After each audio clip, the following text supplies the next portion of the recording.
لیے باپ اور ماں کی طرح سایہ بن کر کھڑے ہوں، ان کو گاڑی گھر سے لینے آئے، گاڑی گھر کو چھوڑنے جائے، جن کا ہفتہ وار طبی معائنہ بھی ہو، تو ایسے اسکول میں کون نہ پڑھنا چاہے گا؟ اور ایسے اسکول کا پڑھا ہوا بچہ کل کو کیوں نہ اس ملک کی تقدیر بدلے گا؟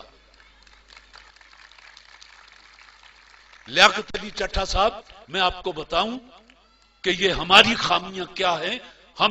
میرے رسول صلی اللہ علیہ وآلہ وسلم نے ایک ارشاد فرمایا تھا، یہ حدیث نبوی ہے کہ دیکھو اپنے درمیان طبقات پیدا نہ ہونے دینا ورنہ تباہ ہو جاؤ گے۔ ہم نے لیاقت صاحب اپنے درمیان طبقات پیدا کر لیے، دولت کے اعتبار سے بھی ایک طبقہ جو خط غربت سے نیچے چلا گیا، دوسرا طبقہ جن کو پتہ ہی نہیں ان کے پاس کتنا ہے۔ طبقات، تعلیمی نظام 4-4-5-5، اس 7,96,095 مربع کلومیٹر جس کو پاکستان کہیں، یہاں 5-5 نظام تعلیم چلے، قوم کیسے بنتی؟ وہ یگانگت کیسے آتی؟ وہ یکجہتی کیسے پیدا ہوتی؟ غریب کا بچہ تپڑوں والے اسکول میں، اور اس کو ڈیل کرنے والے قصائیوں جیسے چہرے والے ماسٹر، اور بعض ایچسن میں، برن ہال میں، جی سی میں، اور ادھر اسلامیہ اسکول، ادھر مولوی بیٹھا صرف قرآن اور حدیث ناظرہ پڑھا رہا ہے، ترجمہ نہیں بتا رہا، اس کو خود نہیں آتا۔ نتیجہ کیا ہوا؟ اقبال نے ہائے کیا بات کہی ہے کہ خرد نے کہہ بھی دیا لا الہ تو کیا حاصل، دل و نگاہ مسلمان نہیں تو کچھ بھی نہیں۔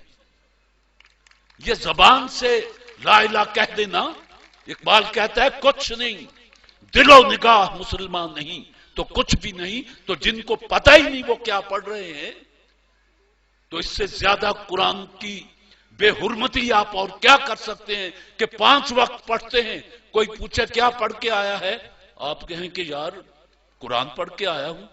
کیا پڑھا؟ قرآن۔ بے کیا سمجھا؟ کیا پایا؟ ثواب۔ اس میں لکھا ہوا کیا ہے؟ اللہ جانے، جیدی کتاب ہے وہ تو جانتا ہی ہے، اللہ جانے۔ پہلی بات یہ ہے کہ بچوں کو، یہ مجھے بڑی خوشی ہوئی، انگریزی آپ کا میڈیم ہے، چلیے بہت اچھا ہے، لیکن میں ایک غلط فہمی آپ کے ذہن سے نکال دوں کہ دنیا کے جدید علوم میں سے صرف 30% علوم ایسے ہیں جن کی وارث انگریزی زبان ہے۔ ایشیا کا کوئی ملک ایسا نہیں جس کی قومی زبان انگریزی ہو، لیکن 30% علوم ایسے ہیں جو انگریزی زبان میں ہیں، باقی جرمنی میں ہیں، فرینچ میں ہیں، چائنیز میں ہیں۔ آپ جرمنی میں جا کے انگریزی بولیں، وہ آپ کا منہ دیکھنے لگتا ہے جیسے ہمارا چک 37 کا بندہ ایسے بندے کا افسر کا منہ دیکھے جو انگریزی بول رہا ہو، وہ ایم کر کے دیکھ دے کہ بول رہے ہیں۔ پتہ چلا کہ ابتدائی تعلیم بچے کو اس کی مادری زبان میں دی جانی چاہیے۔ یہ یو این او کا تھیسس ہے، میرا نہیں۔ بہرحال علم مومن کی گمشدہ میراث ہے۔ ہمارے بچوں کو نہ صرف انگریزی بلکہ دنیا کی بہترین زبانوں میں سے سب پہ عبور ہونا چاہیے، اس لیے کہ وہ مسلمان ہیں اور علم مومن کی گمشدہ میراث ہے۔ لیکن ایک بات کہہ دوں، اپنی زبانوں کو چھوڑ کر دوسری زبانوں کو اختیار کرنا یہ شاید زیادہ صحت مند نظریہ نہ ہو۔ اپنے گھر کو صاف رکھیں، اس کے بعد پڑوسی کا بھی، اور اس سے آگے بھی، اور اس سے آگے بھی۔ ہر ملک کے ملک ماست کہ ملک خدا ماست۔ مسلمان کا نعرہ تو یہ ہے کہ دنیا کا ہر ملک جو ہے، آپ نظریاتی قوم ہیں، آپ کے لیے کوئی سرحد نہیں ہے۔ جہاں آپ نے زمین پہ پیشانی رکھ دی وہی مسجد بن گئی۔ جہاں آپ نے لا الہ الا اللہ محمد رسول اللہ کہہ دیا، وہ دنیا ایک بچی نے کہا تھا کہ پہلا مسلمان کون تھا؟ قائد اعظم نے پوچھا تھا کہ پاکستان اس دن ہی بن گیا تھا جس دن ہندوستان میں پہلا شخص مسلمان ہوا تھا. یہ پرانی بات ہے. کہنے کا مطلب یہ ہے، میں سمیٹنے کی کوشش کرتا ہوں، ویسے مجھے پتا چل جائے اگر کہ کتنے منٹ بولنا ہے، کیونکہ میں تو مجمع دیکھ کے پاگل ہو جاتا ہوں، اگرچہ یہ مجمع تھوڑا ہے پر خیر میں تو اپنی عادت پوری کروں گا. میں تو بول کے خوش ہوتا ہوں، حالانکہ ابھی لاہور پہنچنا ہے اور کل مجھے ملک سے باہر جانا ہے، لیکن بہرحال آیا ہوں تو کچھ نہ کچھ تو آپ سے لے کے اور کچھ دے کے ہی جاؤں گا نا. سوال یہ ہے کہ اللہ اس عمارت کو، اس جذبے کو کہ آپ نے بچوں کے لیے جو جو سوچا، لیاقت چٹھا صاحب کی یہ خواہش ہے کہ 1800 گورنمنٹ سکولوں میں بھی یہی سلسلہ ہو.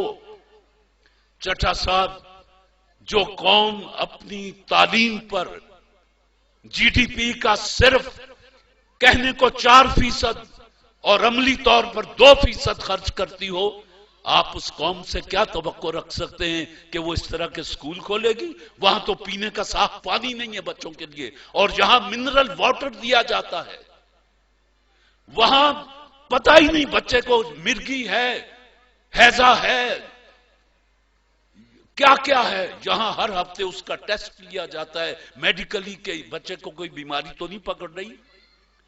اللہ کرے کہ آپ کی آنکھیں جو خواب دیکھتی ہیں وہ پورا ہو، لیکن جب تک آپ کی لیڈرشپ آپ میں سے پیدا نہیں ہوتی، اس طرح کے خواب آنکھوں میں اندھے ہو جاتے ہیں، پورے نہیں ہوتے. اس تو بڑا ایک بندے دا ہے کوئی ہو عذاب، ایک ایک کر کے اندھے ہو گئے جس نے سارے خواب. آنکھوں میں ہی خواب اندھے ہو جاتے ہیں. اور لیڈرشپ آپ میں سے اٹھنی چاہیے. آپ میں سے سال میں یا 2 سال میں یا 5 سال کے بعد آپ کو پتا ہے کہ اب ایک سازش کے تحت پاکستان کی اسمبلی کا الیکشن کروڑوں روپے کا بنا دیا گیا ہے. جس کی جیب میں کروڑوں ہیں وہ الیکشن لڑ لے. طارق عزیز تو نہیں لڑ سکتا چاہے ساری عمر گلا پھاڑتا رہے. آپ میں سے کتنے ہیں جو لڑ سکتے ہیں؟ ذرا ہاتھ تو اٹھائیں. آپ عوام ہیں. پتا چلا کہ ایک کلب ہے یاروں کا جس میں سے 5 سال کے بعد یا جب بھی وقت آتا ہے آدھے ادھر آ جاتے ہیں، آدھے کرسیوں پہ بیٹھ جاتے ہیں اور یہ بے مغز باتوں پر شور مچاتے ہیں. یہ آدھے ادھر والے اس لیے کہ ان کا کام ہی شور مچانا ہے. ادھر والے تسلی دیتے رہتے ہیں ہار پھول پہن کے کہ اگلے سال ہم یہ کر دیں گے، اس کے اگلے سال یہ کر دیں گے، اور دیکھو ہم نے یہ کیا تھا گے ہے نہیں کہیں ان کے پاس. یا تو تھا اور ان کی اپنی طرز زندگی. ہائے آج جتا اللہ شاہ بخاری یاد آتا ہے. اس کو جب کہا گیا کہ مسلم لیگ میں آ، اس نے ایک بات کہی، اور درویش کی بات کتنی سچی تھی. اس نے کہا جو لوگ اپنی یہ 2.5 من کی لاش پر اسلام نافذ نہیں کر سکتے وہ یہ 15